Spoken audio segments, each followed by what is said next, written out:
By the way, the president was talking about monetary policies abroad and how they are impacting on the trade front, saying that China and Europe, they're playing this big currency manipulation game and pumping money into their system in order to compete with the USA. What he is saying in the strongest terms is we should be doing the same here to just level the playing field.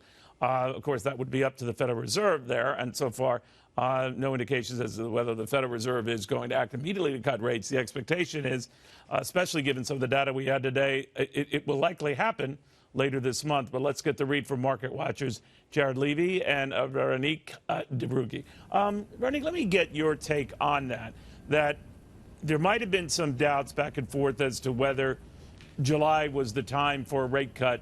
But now we've got this services sector gauge out that's the lowest since 2017. Some other signs of slowdown, 80% of the S&P 500, sort of dialing back earnings estimates and worries. I'm wondering whether that will prove the catalyst for this. No jawboning from the president, but just that stuff. What bothers me about this notion that the Fed needs to intervene is we are not looking at the reasons why there are some of these slowdown and worries going on in the first place.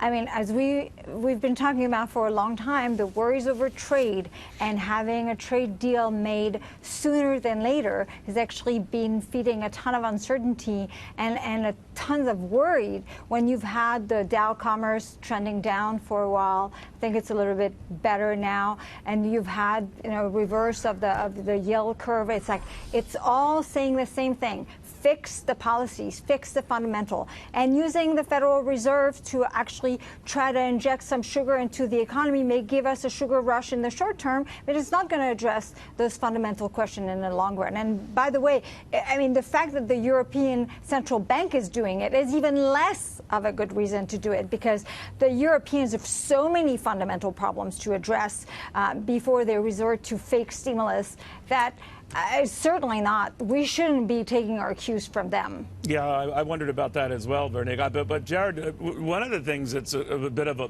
conundrum for the president is he has reason to talk about a strong recovery, and the fact it's entering its 11th year, he takes a bow for a big chunk of that, as he should. We'd be blaming him if it were not doing as well. But whether you want to pin this on the president or pin it on his predecessor, where a lot of this started, the fact of the matter is it's strong enough to warrant the Federal Reserve not doing anything right now. If you're just doing it on the basis of maybe helping your trade posture, that might not be enough, right? Yeah, no, okay, and there is partial reason to follow Europe and to follow China. Remember, we're so interrelated in trade, right? And that, again, gets back to the other problem.